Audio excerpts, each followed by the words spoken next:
Pres nomor urut 2 Prabowo Subianto mengatakan di masa Pilgub DKI Jakarta pada tahun 2017, Partai Gerindra yang saat itu oposisi mengusung Anies Baswedan dan juga Sandiaga Uno. Menurutnya kalau demokrasi tidak berjalan tidak mungkin Anies jadi gubernur.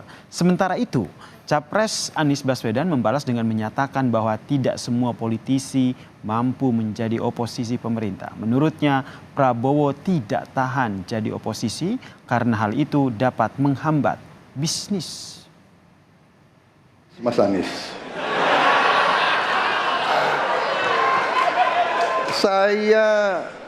saya berpendapat Mas Anies ini agak berlebihan.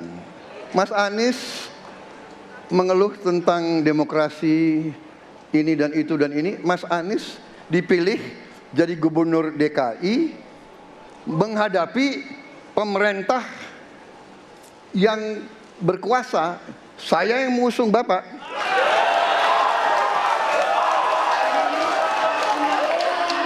Kalau demokrasi kita tidak berjalan, tidak mungkin Anda jadi gubernur.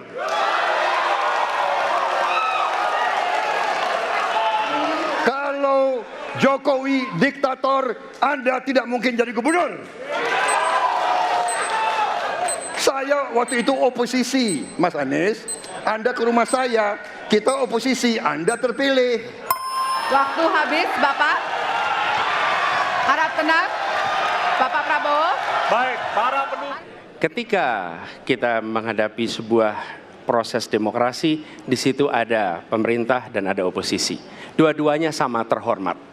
Dan ketika proses pengambilan keputusan itu dilakukan, bila ada oposisi, maka selalu ada pandangan perspektif berbeda yang membuat masyarakat bisa menilai. Karena itu oposisi itu penting dan sama-sama terhormat.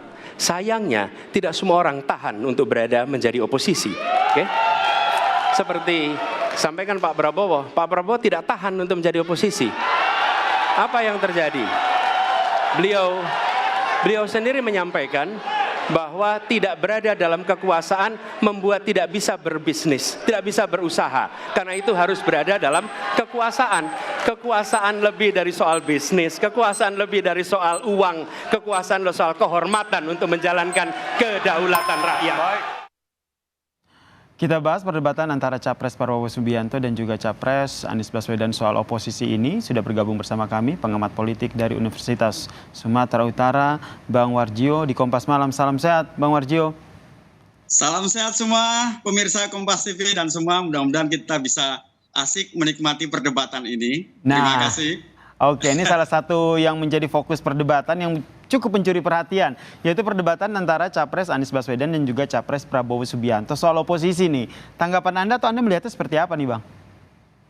Ya, saya kira yang pertama ini harus kita sampaikan ya, bahwa ini sebenarnya persoalan klasik mengenai demokrasi kita, terutama ketika kita berbicara pada persoalan bagaimana kualitas demokrasi itu berjalan. Nah, kalau kita amati debat-debat yang disampaikan ya, baik oleh Pak Anies Baswedan dan kemudian direspon oleh Prabowo, saya kira ini mengindikasikan bahwa ada persoalan dalam konteks praktik demokrasi kita. Karena bagaimanapun ketika kita berbicara persoalan demokrasi, tentu ada 3 hal besar yang menjadi konsentrasi kita dahulu ya. Sebelum kita nanti bagaimana memahami apa yang dipikirkan oleh Capres Prabowo dan kemudian oleh Mas Anies ya dalam kaitan ini ya. Kalau Mas Ganjar kan nanti saya akan jelaskan lebih lanjut. Kualitas demokrasi itu paling tidak ditentukan oleh 3 hal penting ya, paling tidak menurut Wolfgang Merkel ya. Dia katakan bahwa itu terkait dengan freedom, kemudian terkait dengan kontrol, dan kemudian equality. Freedom itu terkait dengan rule of law, kemudian ada individual liberties, dan kemudian ada public voice. Sementara kontrol itu terkait dengan governmental autonomy, kemudian juga ada manual orientasi, dan kemudian yang ketiga adalah vertical accountability. Sementara equality itu menekankan pada transparansi, dan kemudian ada partisipasi, dan terakhir ada inclusion. Artinya apa? memandang bahwa apa yang disampaikan perdebatan dalam konteks Capres Prabowo dan Anies terutama, saya memandang bahwa memang ada persoalan dalam konteks di Indonesia di mana Anies memandang pentingnya persoalan penerapan kualitas demokrasi itu secara literasi ideal, sementara Prabowo misalnya memandang bahwa demokrasi harus dilihat dalam bentuk praktis. Karena dalam kaitan ini demokrasi itu harus dilihat dalam 3 hal. Satu, kalau saya posisikan ya, ini kan Prabowo pada posisi yang pertama di mana melihat demokrasi itu hanya prosedural. Makanya konsentrasinya hanya persoalan ketika Anies bahwa dia pernah menjadikan Anies sebagai calon gubernur melalui partainya. Nah, proses-proses prosedural yang dia sampaikan seperti itu kembali ke beberapa tahun yang lalu. Nah, sementara Anies menekankan pentingnya demokrasi bukan hanya persoalan prosedural, tetapi juga persoalan inti daripada demokrasi itu sendiri gitu. Oke, jadi kalau kita lihat perdebatan antara Anies dan juga Prabowo soal oposisi ini memang akarnya adalah bagaimana pelaksanaan demokrasi di Indonesia yang menurut Anda itu memang tidak jalan seideal yang seharusnya, begitu? Iya, betul. Kalau kita bicara ukuran-ukuran kualitas demokrasi jelas ada persoalan misalnya ya kalau cara pandangnya seperti itu gitu. Prabowo menekankan misalnya bahwa demokrasi lebih pada konteks prosedural. Misalnya pelaksanaan pemilu, demikian juga bahwa misalnya calon itu harus menggunakan partai politik, proses politiknya kan seperti itu dan itu menjadi kebanggaan sendiri bagi Prabowo. Dan dia katakan bahwa Anies bagian daripada itu. Dalam konteks demokrasi itu jelas prosedural dan ketika Prabowo misalnya mempersilahkan Anies pada waktu itu menjadi katakanlah calon gubernur melalui partai Gerindra lewat Prabowo, saya kira itu proses politik yang biasa dan itu prosedural. Tetapi bagi Anies sekali lagi itu tidak cukup apalagi dengan praktik yang sekarang.